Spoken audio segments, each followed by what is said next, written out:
यार दिल्ली एक सत्ता से पहले से दिल्ली में प्रचार प्रसार चल रहा है। मेरी दो तीन बात है। कांग्रेस लोगों के दिल में क्यों है? कांग्रेस लोगों के दिल में क्यों है? और लोग कांग्रेस के दिल में क्यों है?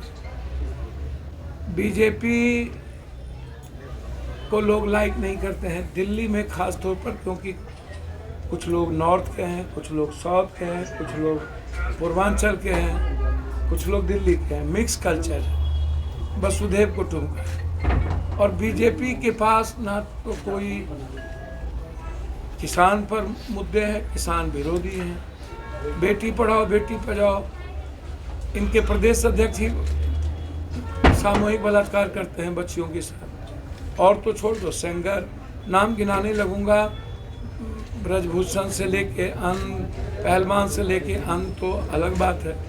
ये क्यों है? ये हरियाणा जाते हैं तो ये जाट विरोधी हो जाते हैं, जाट को विरोधी बनाते हैं। ये राजस्थान जाते हैं तो ये गुज्जर को विरोधी बनाते हैं, गुज्जर के खिलाफ माहौल बनाते हैं। ये पंजाब जाते हैं तो सिख के खिलाफ बनाते हैं। ये महाराष्ट्र जाते हैं तो मराठी के खिलाफ गाली देते हैं। बिहार जाते हैं तो यादव के खिलाफ बात करते हैं। अमुक जगह जाते हैं तो दलित के खिलाफ बात करते हैं। तो इनका मतलब ही है सन 42 के पहले की तरह फूट डालो, राज करो। शासन, इनका मतलब ही है नफरत। तो इनके पास ना तो विकास मुद्दा है, मदन लाल खुराना जी को देखो या साहब सिंह वर्मा की स्थिति देखो। दूसरा चीज, अरविंद जी, नरेंद्र भाई मोदी जी और अरविंद जी के झूठ में कौन कंपटीशन में है, कौन ज्यादा बोलता है, और कौन व्यक्ति जनता के गाढ़ी कमाई से एडवर्टाइजमेंट करता है, कितना पैसा कौन ज्यादा लगाएगा और कौन ज्यादा लूटेगा। बीजेपी के पास लूट के पैसे ज्यादा होंगे या हमारे तथाकथित सो कॉल्ड ऑफ, जिन्होंने पंजाब को भी नाश किया। लगभग पंजाब के घर के बच्चे आज ड्रग्स के, स्मैक्स के, सोल्यूशन के शिकार हो गए, बर्बाद कर दिया। पंजाब में आम आदमी पार्टी के जाने का मतलब ही था पंजाब को टुकड़े टुकड़े में बांट देना। डर इस बात की थी। दिल्ली में 3 बार इन्हें मुख्यमंत्री बनाया और 3 बार में इन्होंने कोई एक वादे, हम इनके मोहल्ला क्लिनिक से बात करते हैं जिसमें अल्ट्रासाउंड नहीं, सीटी स्कैन नहीं, एमआरआई नहीं, एक्सरे नहीं, जांच नहीं और एमबीबीएस डॉक्टर नहीं। एक ऊपर से लाया हुआ झोला छाप किसी को रख देता है और उससे बुखार में, पैखाना में, माथे दर्द में एक ही टेबलेट लिख देता है, कोई मतलब नहीं। तो मोहल्ला क्लिनिक इसकी गई, लूट का जगह बन गया और मोहल्ला क्लिनिक के नाम पर ये वर्कर को पैसा देने लगे, आम आदमी के पैसे। प्रदूषण की स्थिति दुनिया में सबसे खतरनाक हो गई, उसके नाम पर भी ये आम आदमी पार्टी के वर्कर को पैसा देने लगे, जनता के पैसे। जमुना जानते ही हो, झुग्गी झोपड़ी के सड़क के बारे में पता ही है, पेरिस हो गई, आपको पता ही है, वृक्ष लग गया, आपको पता ही है। आप हेल्थ देख ही लिए, जमुना देख ही लिए, प्रदूषण देख ही लिए, कहीं पर भी राशन कार्ड नहीं बनेंगे। 200 यूनिट वाली बिजली वाला घर 1 से 2% होगा, वो भी नहीं होगा। 201 हो गया तो 3 गुना पैसा बिजली के लेंगे। अब पानी की गंदगी आप जान ही जाते हो कि गंदे नाले के कीड़े से भी बदतर ये पूर्वांचल और देश के आए हुए लोगों को बना दिया। तो इस व्यक्ति के झूठ के बारे में कि मैं आम आदमी की तरह रहूंगा, दुनिया के सबसे ज्यादा वीआईपी, रूस के पुतिन से भी ज्यादा वीआईपी, और ट्रंप का भी ये बाप हो गए। इनके पास इतने पैसे हो गए, आप इसका अंदाजा नहीं कर सकते। इतने कम सीमा में इतने पैसे होना, इसका अंदाजा आपको नहीं।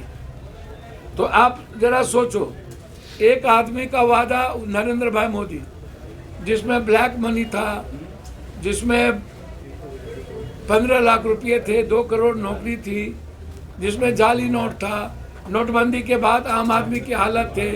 एमएसपी की लागू करने की बात थी, 1100 किसान मरे, उसका कोई लेखा जोखा नहीं। मणिपुर की आप स्थिति देखो, ईबीसी ओबीसी का आरक्षण खत्म करने में नरेंद्र मोदी माहिर हो गए और एक बार अरविंद केजरीवाल आज तक आरक्षण पर नहीं बोले। जाति जनगणना की बारी आई तो नरेंद्र मोदी ने उसके खिलाफ हो गए, जो 90% लोग चाहते हैं, और ये एक बार भी पक्ष में बात नहीं किया। माइनॉरिटीज, एक आदमी खुल करके दुश्मन है सामने में दिखता है, लेकिन छुपा दुश्मन जो माइनॉरिटीज और दलित का, आरक्षण विरोधी का जो सबसे बड़ा है, याद रखना, नरेंद्र मोदी लड़ता है, उससे लड़ लेंगे, लेकिन जो आदमी छुपा दुश्मन और जो पीठ में खंजर भोगता है, उसका नाम अरविंद केजरीवाल है। ना वो वाल्मीकि की बात करेगा, ना वो सीए की बात करेगा, ना एनआरसी की बात करेगा, ना वो दंगे में जाएगा तब बात करेगा, ना वक्फ बोर्ड की बात करेगा, ना वो संभल की बात करेगा, ना गुजरात में कोर्ट ने जब बलात्कारियों को छोड़ दिया उसकी बात करेगा, यहाँ जिंदा जला दिया हमारी बेटी को, ना उसकी बात करेगा। वो नंगा तार समझते। तो एक तरफ ST/SC को भी वो खत्म करना चाहते, एक तरफ माइनॉरिटीज को भी खत्म करना चाहते, और किसान तो इन लोगों के एजेंडे में रोजगार है ही नहीं। अब बेटी पढ़ाओ बेटी बचाओ के बारे में मेरी पहले ही मान्यता है कि ये जो पॉलिटिकल पार्टी है वो इस्तेमाल करती है, और बीजेपी तो बेटी का सबसे बड़ा दुश्मन है, जिसका उदाहरण मणिपुर है, जिसका उदाहरण इनके प्रदेश अध्यक्ष, और इन्हें उनसे कोई मतलब नहीं, बस ये मार्केटिंग करेंगे, झूठ बोलेंगे, यही इनकी स्थिति है। मेट्रो सिटी कौन? ये मेट्रो सिटी है, ये वही और मैंने बनाया था। मेट्रो सिटी कौन? फ्लाईओवर कौन? भैया इतने मजबूत हमारे भाई अवतार भराना जी और शीला दीक्षित जी की जो परिस्थितियां, आप उसको याद करो, उसके समय के राशन कार्ड को याद करो, उनके समय के प्रदूषण को आप याद करो, शीला दीक्षित का आम आदमी के साथ कनेक्टिविटी को याद करो, उसको झुग्गी झोपड़ी को जो व्यवस्थित करने का सिलसिला शुरू हुआ शीला दीक्षित के समय हुआ।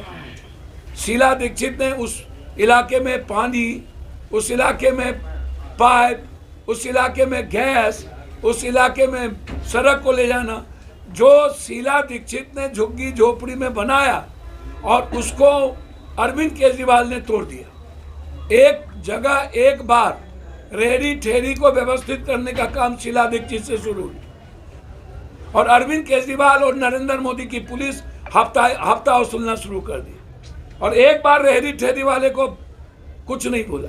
तो आप दिल्ली को आप देखोगे तो दिल्ली को बनाने में, दिल्ली को दुनिया को नंबर, यदि आप हरियाली, आज दिल्ली की बात चर्चा होगी तो संजय गांधी की भी चर्चा होगी, राजीव गांधी जी की चर्चा होगी,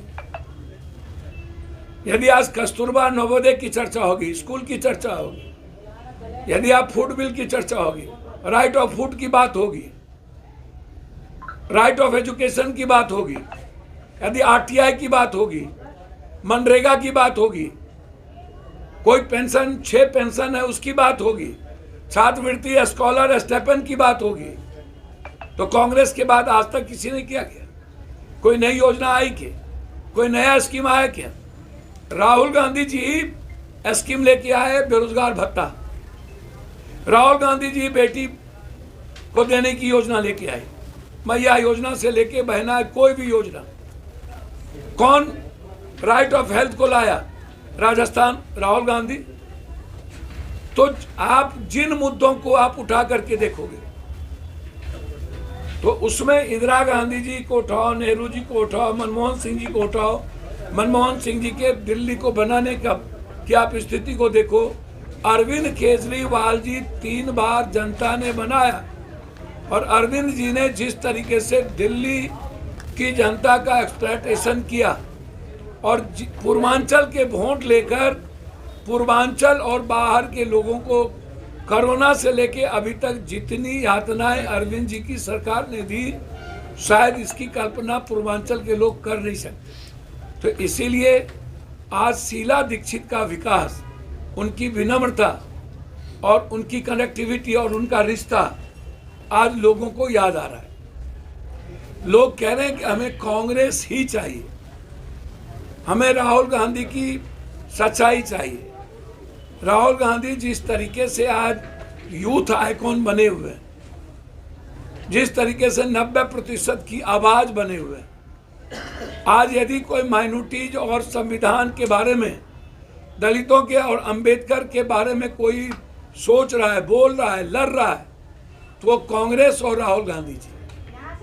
तो इसीलिए ये लोग आस्तीन के सांप हैं, खास तौर पर भाई अरविंद जी, और एक ही थाली के चट्टे बट्टे।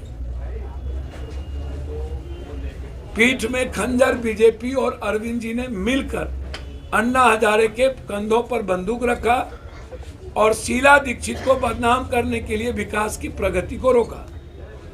इसीलिए 3 बार के बाद दिल्ली की एक ही आवाज है, कांग्रेस हाथ साफ, राहुल गांधी और शीला दीक्षित का विकास। इसीलिए आज बदरपुर जो अपने आप में एक इतिहास है, बदरपुर दिल्ली को चेंज करता है। बदरपुर एक संघर्ष करने का जगह है। वहाँ से हमारे नेता, कांग्रेस के लीडर अवतार जी, हमारे भाई के जुझारू लड़के साथी और अर्जुन भराना को मजबूती के साथ दिया है। जितना उनके पिता ने दुनिया की आम आदमी की सेवा की, इन्होंने ना कभी अपना शरीर देखा, ना धन देखा, ना कुछ देखा। आम आदमी के लिए इनकी तिजोरी खुली रहती है, आम आदमी के लिए लड़ने वाले लोगों में से है। और राहुल जी के ये सच्चे सिपाही, इन्होंने राहुल जी ने टिकट दिया, ये बहुत हम लोगों के लिए गर्व का विषय है। राहुल गांधी यूथ को जिस तरह से बढ़ा रहे हैं, आज बदरपुर विधानसभा में एक सपना, एक उम्मीद और विश्वास जगा है कि फिर से हमारा नेतृत्व मूलधन के रूप में और सूद ब्याज के रूप में हम तीनों मिल करके काम करें। धन्यवाद।